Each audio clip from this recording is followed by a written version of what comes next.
잠깐, 지금 바로 이 질문에 답해 보십시오. 여러분 주변에 이런 사람이 있습니까? 연락이 오면 받기 싫고, 만나고 나면 이유 없이 지치고, 헤어지고 나서 집에 오는 길에 왠지 모르게 한숨이 나오는 사람 있습니까? 그런데 이상한 건 그 사람이 나쁜 사람이 아니라는 겁니다. 오래 알고 지낸 사이입니다. 나를 걱정해 주기도 합니다. 그런데 왜인지 그 사람과 함께한 날은 꼭 하루가 이상하게 흘러갑니다. 의욕이 사라지고, 뭔가 하려던 것도 하기 싫어지고, 괜히 내 인생을 돌아보며 자책하게 됩니다. 혹시 그 사람이 누구인지 지금 바로 얼굴이 떠오르십니까? 그렇다면 이 영상이 지금 여러분에게 반드시 필요한 이유가 있습니다. 그 피곤함은 기분 탓이 아닙니다. 그 한숨은 여러분이 예민한 게 아닙니다. 뇌과학적으로 그 사람은 지금 이 순간에도 여러분의 운을 조용히 갉아먹고 있습니다. 오늘 그 이야기를 해드리겠습니다. 본격적으로 시작하기 전에 한 가지 짚고 넘어가겠습니다. 많은 분들이 운을 이렇게 생각합니다. 운은 그냥 하늘에서 떨어지는 거야. 타고나는 거야. 내가 어떻게 할 수 있는 게 아니야. 그런데 심리학자 리처드 와이즈만 교수가 아주 재미있는 연구를 했습니다. 스스로 나는 운이 좋은 사람이야 라고 생각하는 사람 400명과 나는 운이 나쁜 사람이야 라고 생각하는 사람 400명을 10년 동안 추적 관찰한 겁니다. 결과가 어떻게 나왔을까요? 두 집단의 가장 큰 차이는 학력도 아니었고 집안 배경도 아니었고 타고난 능력도 아니었습니다. 딱 한 가지였습니다. 주변에 어떤 사람을 두고 있느냐. 운이 좋다고 느끼는 사람들은 공통적으로 자신에게 에너지를 주는 사람들로 관계망이 채워져 있었습니다. 반면 운이 나쁘다고 느끼는 사람들은 자기도 모르는 사이에 에너지를 빼앗는 사람들로 관계망이 채워져 있었습니다. 운은 복권이 아닙니다. 운은 관계에서 만들어집니다. 그럼 지금부터 어떤 사람이 여러분의 운을 갉아먹는지 하나씩 살펴보겠습니다. 친한 친구가 있습니다. 오래 알고 지낸 사이입니다. 나쁜 사람도 아닙니다. 그런데 그 친구를 만나고 나면 항상 이상하게 피곤합니다. 집에 돌아오면 소파에 드러눕고 싶습니다. 아무것도 하기 싫습니다. 그날 저녁은 왠지 내 인생이 뭔가 잘못된 것 같은 묘한 기분이 듭니다. 처음에는 내가 요즘 예민한가 보다 라고 생각합니다. 두 번째 만남 뒤에도 같은 느낌이 듭니다. 세 번째도 마찬가지입니다. 그때 패턴이 보이기 시작합니다. 그 사람을 만나는 날은 예외 없이 하루가 무너집니다. 이것은 성격 차이가 아닙니다. 뇌에서 일어나는 일입니다. 우리 뇌 안에 편도체라는 부위가 있습니다. 아몬드처럼 생긴 작은 부위인데 쉽게 말하면 뇌의 경보 시스템입니다. 원래 이 편도체는 호랑이나 뱀 같은 위험한 존재를 만났을 때 작동합니다. 위험해! 도망쳐! 라는 신호를 보내는 겁니다. 그런데 문제가 있습니다. 이 편도체는 물리적인 위험뿐만 아니라 사회적인 불편함에도 똑같이 반응합니다. 대화를 통한 은근히 비교당하는 느낌을 받을 때, 내 선택이 자꾸 틀린 것처럼 느껴질 때, 대화가 끝날수록 세상이 더 어둡게 보일 때, 이런 상황에서도 편도체는 경보를 울립니다. 그리고 편도체가 경보를 울리면 뇌의 다른 중요한 부위들이 작동을 멈춥니다. 특히 이성적인 판단과 창의적인 생각을 담당하는 전전두엽이 억제됩니다. 쉽게 비유하면 이렇습니다. 집에 화재 경보가 울리면 하던 일을 다 멈추고 대피해야 하잖아요. 뇌도 똑같습니다. 편도체가 경보를 울리는 순간 뇌 전체가 지금은 생존이 먼저야 모드로 전환됩니다. 창의성, 판단력, 기회를 알아보는 능력이 전부 꺼지는 겁니다. 그리고 이런 만남이 반복되면 어떻게 될까요? 뇌는 그것을 만성 스트레스로 인식합니다. 스트레스 호르몬인 코르티솔이 계속 분비됩니다. 그 결과로 기억력이 떨어지고 집중력이 낮아지고 무기력감이 만성화됩니다. 이것이 바로 어떤 사람을 만나고 나면 왜 그렇게 피곤한지에 대한 답입니다. 이 유형의 사람들에게는 딱 세 가지 공통된 패턴이 있습니다. 첫 번째 패턴, 대화가 항상 자기 자신으로 돌아옵니다. 여러분이 힘든 이야기를 꺼냅니다. 그 사람은 듣는 척합니다. 그런데 5분이 지나면 어느새 그 사람의 이야기가 시작됩니다. 나는 더 힘들어. 내 상황은 말이야. 이런 대화에서 여러분은 항상 들어주는 사람이 됩니다. 에너지는 항상 여러분에게서 그 사람에게로 흐릅니다. 두 번째 패턴, 만날 때마다 부정적인 이야기가 넘칩니다. 경제가 어렵다, 세상이 불공평하다, 저 사람은 왜 저러냐, 요즘 세상은 살기 힘들다. 이런 이야기가 대화의 80%를 채웁니다. 처음 한두 번은 맞아, 힘들긴 하지 라며 공감이 됩니다. 그런데 매번 이 이야기입니다. 그 대화가 끝나면 여러분의 세상도 더 어둡게 보입니다. 심리학에서는 이것을 감정 전염이라고 합니다. 부정적인 감정도 감기처럼 전파됩니다. 그 사람의 감정 쓰레기통이 비워지는 동안 여러분의 에너지 탱크가 함께 비워지는 겁니다. 세 번째 패턴, 은근히 여러분의 의욕을 꺾습니다. 여러분이 뭔가 새로운 것을 하려 할 때 이렇게 말합니다.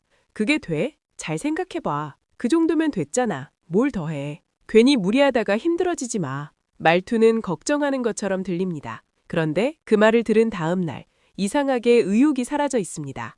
생각해 보십시오. 여러분이 매일 아침 가지고 출발하는 에너지가 100이라고 합시다. 그 에너지로 하루를 삽니다.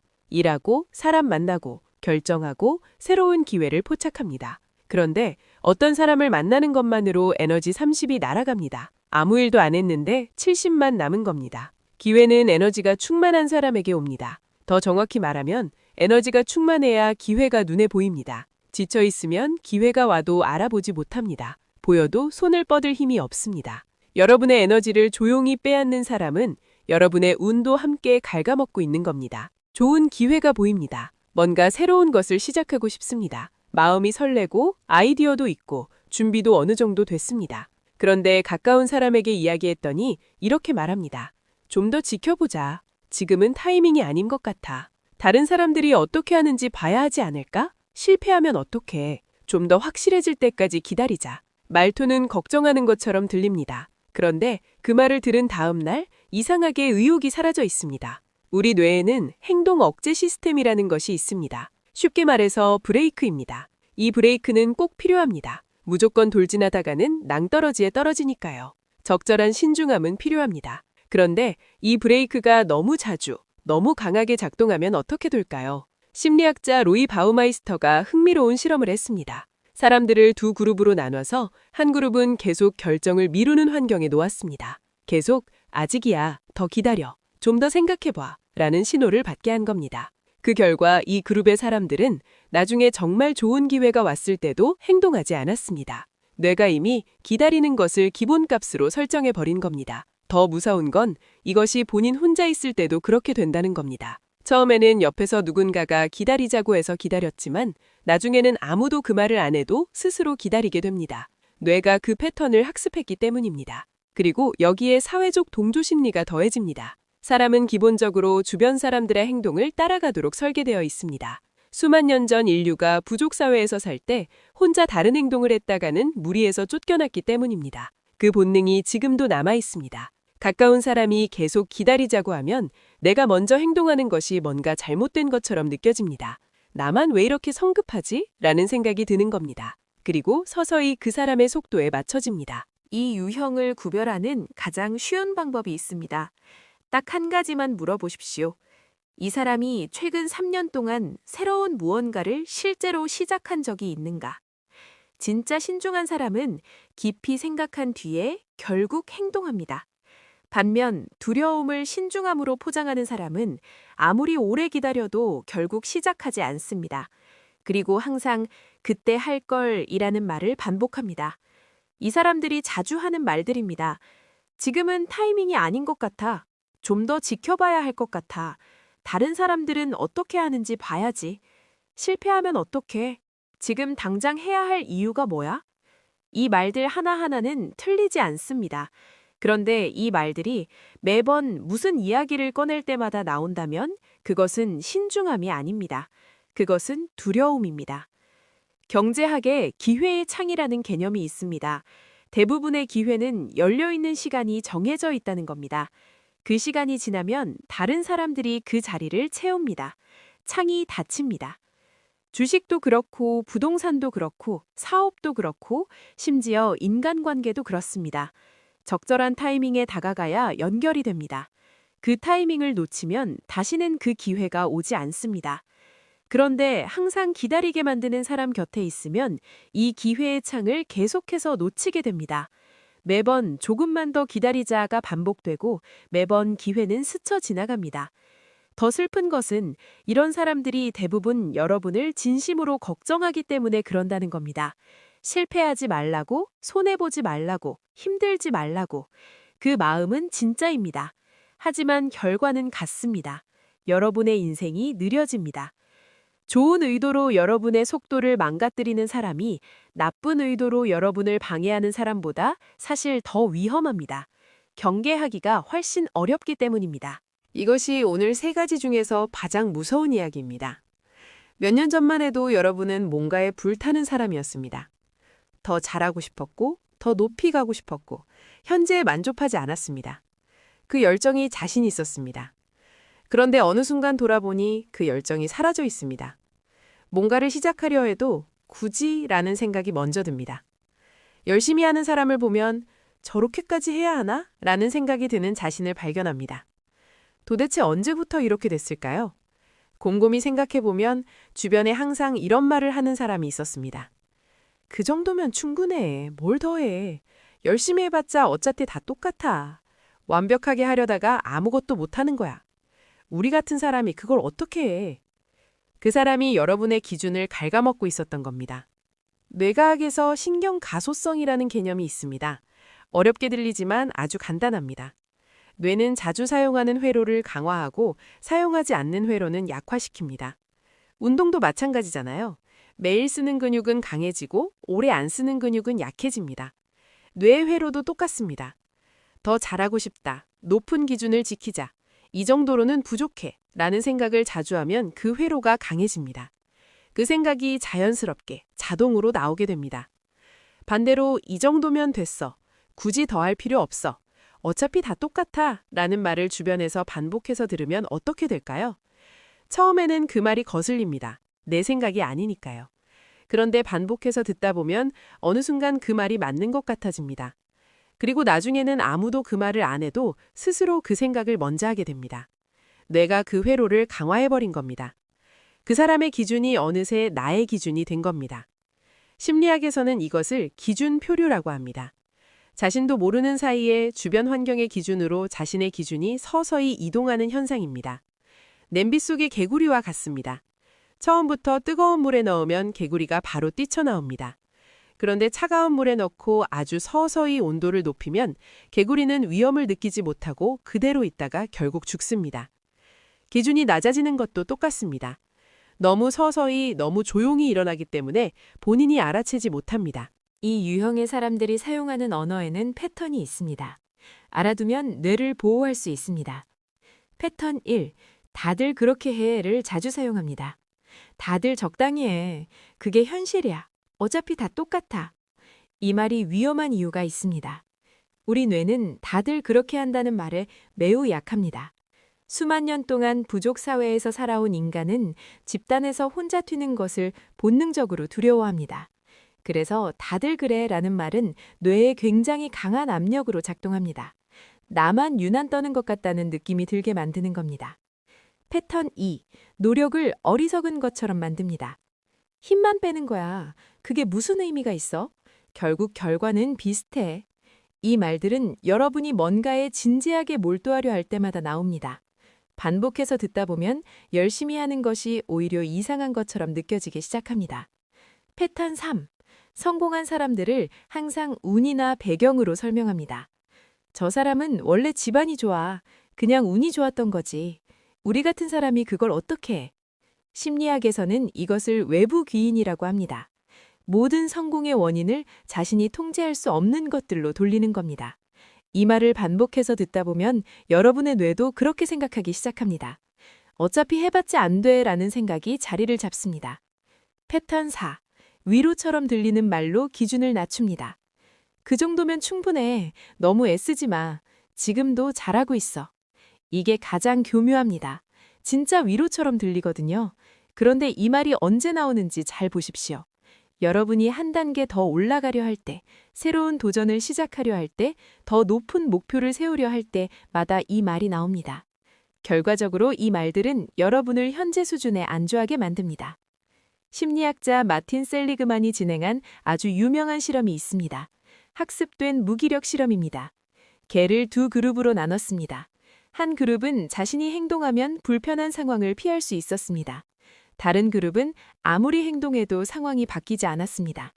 나중에 두 그룹 모두 탈출할 수 있는 환경에 놓았을 때 결과가 어떻게 됐을까요? 첫 번째 그룹은 바로 탈출했습니다. 그런데 두 번째 그룹은 탈출구가 눈앞에 있는데도 그냥 가만히 앉아 있었습니다. 어차피 해봤자 안 된다는 것을 이미 학습했기 때문입니다. 인간도 똑같습니다. 기준을 낮추는 사람들 곁에서 어차피 해봤자 다 똑같아 라는 말을 반복해서 들으면 실제로 좋은 기회가 왔을 때도 손을 뻗지 않게 됩니다. 기회가 보여도 어차피 나한테는 안 될 거야 라는 생각이 자동으로 나옵니다. 이것이 바로 기준이 낮아진 사람에게서 운이 사라지는 메커니즘입니다. 운은 높은 기준을 가진 사람에게 옵니다.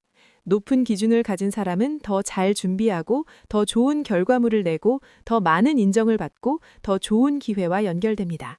이 선순환이 쌓이면 운이 좋은 사람이 됩니다. 반대로 기준이 낮아진 사람은 준비가 덜 되고 결과물이 평범하고 기회가 줄어드는 악순환에 빠집니다. 그것이 운이 없는 사람처럼 보이는 실체입니다. 여기까지 듣고 이렇게 생각하는 분들이 분명히 계실 겁니다. 알겠어. 근데 그게 말처럼 쉬워? 10년 넘게 알고 지낸 사이인데, 가족인데, 직장 동료인데. 맞습니다. 쉽지 않습니다.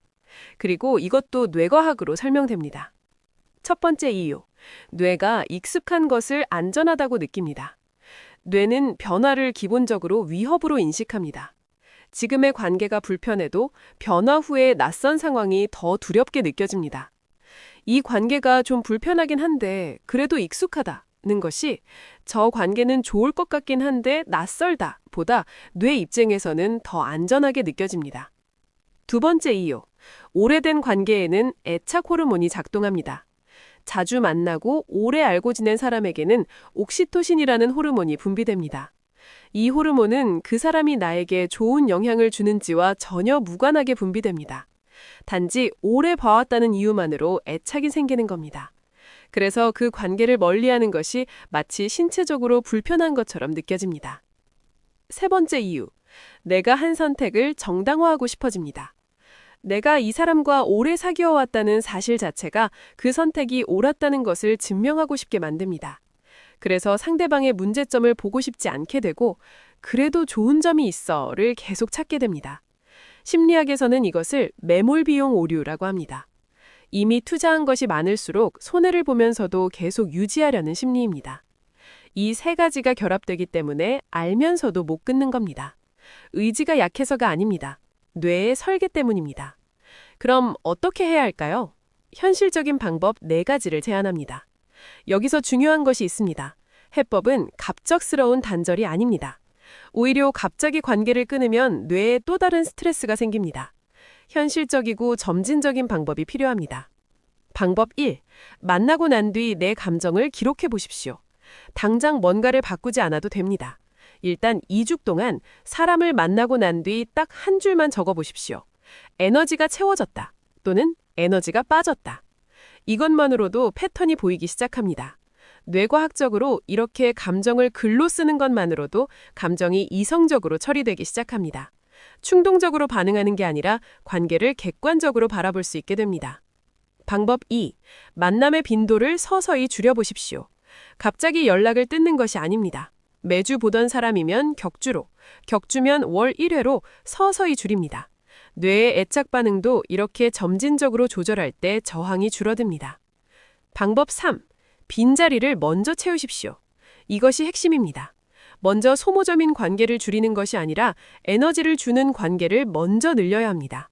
만나고 나면 힘이 나는 사람, 나를 자극해주는 사람, 함께 있으면 기준이 높아지는 느낌이 드는 사람을 먼저 찾아보십시오. 새로운 관계가 생기면 자연스럽게 소모적인 관계에 쓰이던 시간이 줄어들고 변화에 대한 심리적 저항도 줄어듭니다. 방법 4. 끊을 수 없는 관계는 대화의 방향을 바꾸십시오.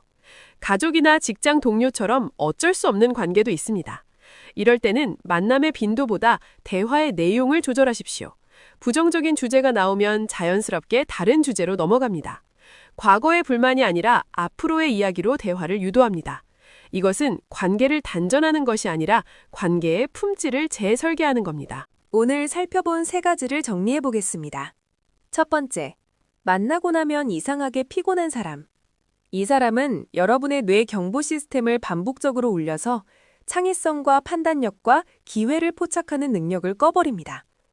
두 번째, 항상 좀 더 기다려보자는 사람.